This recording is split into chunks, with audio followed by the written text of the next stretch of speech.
What's up guys, I'm Roderick, aka Rodman, and welcome back to another video. So in this video, I'm going to be ranking every party member in Persona 5 on their combat abilities. Now before I even start the video, I want to let you guys know that every party member in Persona 5 is viable and they are a great asset to the team. So if I have your favorite party member, in D tier or something like that, that doesn't mean that they're bad. That just means that me personally, I didn't find that much of a use for them during my playthroughs. But let's go get right into the video, man. So I'm gonna start off with Ryuji. Ryuji, I'm gonna put in B tier. Now I would love to put Ryuji in S tier because he is my favorite character in the entire game. But there's a few things where other party members just does better than him. But let's just talk about his perks for now. So Ryuji, he's gonna be like your heavy hitter slash tank of the group. As far as his soaking up damage, this guy's #1, and he also does a lot of damage. Definitely top 2, and that's why I mentioned before that he doesn't hit nearly as hard as Yusuke when it comes to raw physical damage, but I believe that Ryuji is a very good all-around party member. The only real downside I see to Ryuji is that he doesn't learn any like support buffs or healing spells, which can be kind of annoying. But other than that, he's a great party member, so I'm gonna put him in the B tier. So I'm gonna put Ann in S tier. The reason why I put her so high is because she's a magic based character, and she also does good amount of damage physically as well with her whips. There's a point where you get into playing Persona 5 where a lot of enemies and bosses actually will not take physical damage because they might have armor on or just whatever their setup is. So, and on top of the fact that a lot of enemies in Persona 5 are weak to fire, and Ann's element is fire. She learns some of the strongest magic in the entire game, so she's just a great asset for the team. She learns healing, buffs, all that stuff, man. So a great party member. Makoto, I'm gonna also put in S tier because I'm gonna put Makoto. I'm gonna put Makoto on A tier. The reason why I put her in A tier is because I believe she's the best all-around party member that you're gonna get during your Persona 5 playthrough. Why? It's because her physical damage, both with her, karate and with her gun, are very respectable. Her nuke elementals things do a lot of damage, and she also isn't squishy. She can soak up a lot of damage. So all around, like Makoto, like me personally, like when I play Persona 5, I always will have Makoto because I feel like as far as a party member, she's going to be the closest thing you're going to get to a Joker type character. But should I just throw her in S tier? I'm gonna just throw her in S tier. Like she's just an amazing party member. There really isn't a reason why you shouldn't be using Makoto, honestly. So we got Sumire. Now I don't think that she's all that great of a party member, to be quite frank with you. She has mediocre damage. She does have a very unique element though, being bless, which is actually very cool. But I don't know. I just don't see a point of using her over somebody like Ann or Makoto or something like that. If this was a game like Final Fantasy X where you can swap out party members in the midst of battle, that would be something that would make her more useful, in my opinion. But since you can't do that, I just don't really see a point of using her. But she's decent though. She's not like super terrible or anything. Yusuke. Yusuke, I'm gonna put up here with Ryuji just for the same reasons that I stated for Ryuji. He probably has the highest attack damage out of all the party members.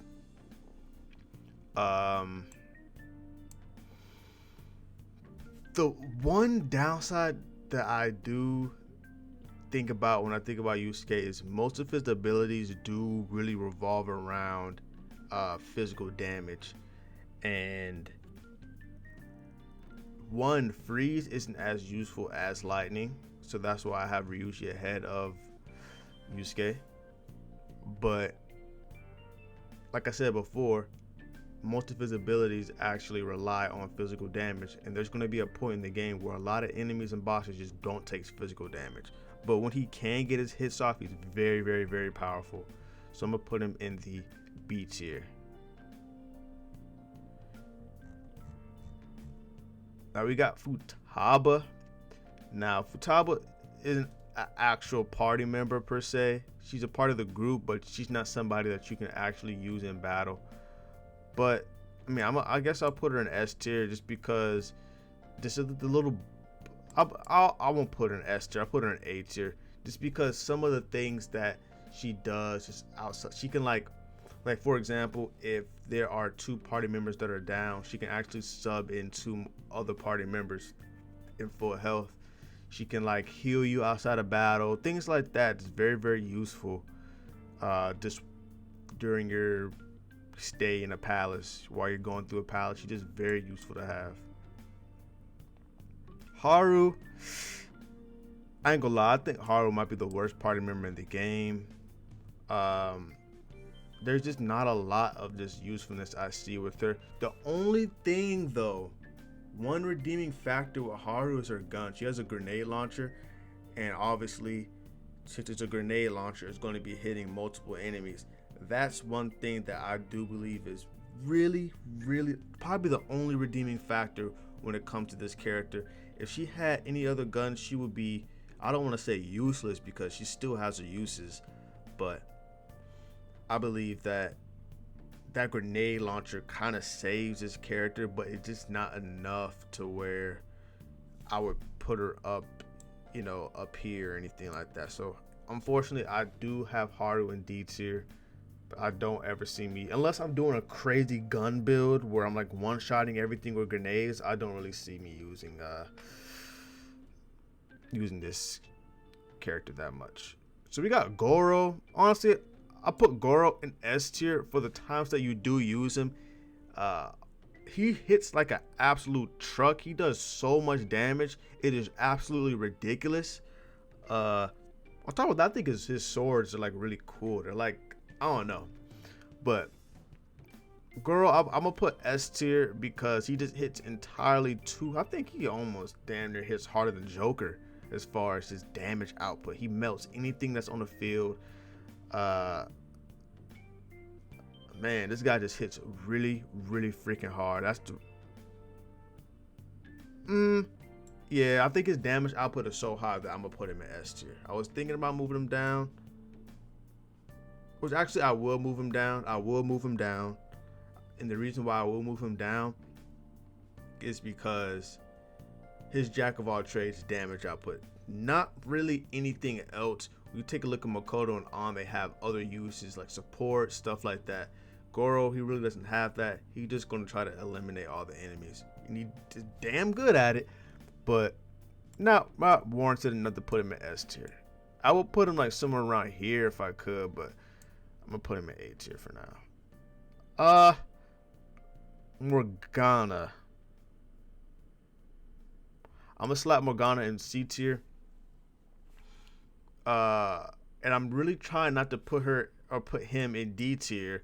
Oh my gosh, Morgana's so annoying. But the reason why I have Morgana in C tier is because early game, Morgana is like the best party member in it, even better than Joker for like the first like 2 palaces. But then once you start getting more party members who do the exact same thing that Morgana does but better, he just gets fizzled out really, really, really quick. But at the same time though, Like, Morgana's a very useful party member though. Actually, matter of fact, I will put him in B tier. I don't want to say that he's a bad party member at all. His gun is kind of underwhelming. It's a slingshot, but he has very respectable physical damage. His element can be quite useful.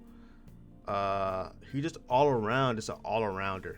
He's almost like a mini Makoto, if that makes sense. He's a very good all-around champ or character, but he just doesn't do it as good as Makoto does. But,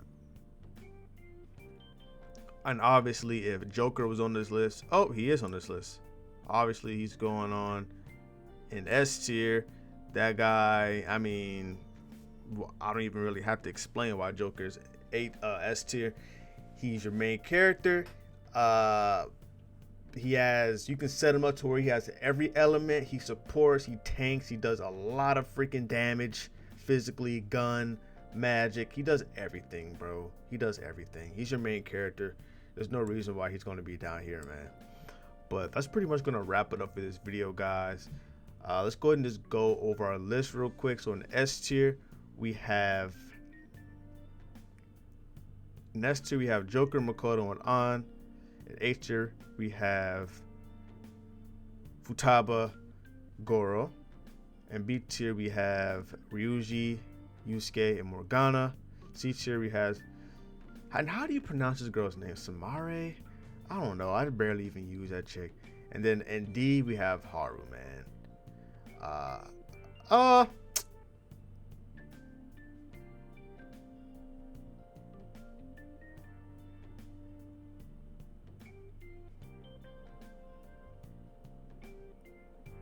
I'm just trying to think. So what I think I'll do is I think I'll swap out Ryuji and I'll swap out Futaba, because like I said, Futaba is not going to really help you in battle, but Ryuji, he does all around. He just is like he just a beefcake, man. He just soaks up all the damage. So I'm gonna put him at A tier for that, for sure. Am I biased? Yes, I am biased, but nah, Ryuji will always have a spot on my team, man. If anybody's curious, the team that I used for my first Persona 5 playthrough was Joker, obviously, Makoto, An, and Ryuji. That squad just melts, man. But that's gonna wrap it up for this video, guys. If you like retro video gaming, anime, and gameplay videos, don't forget to leave a like, comment, and subscribe for more content just like this. Rawman out. Peace.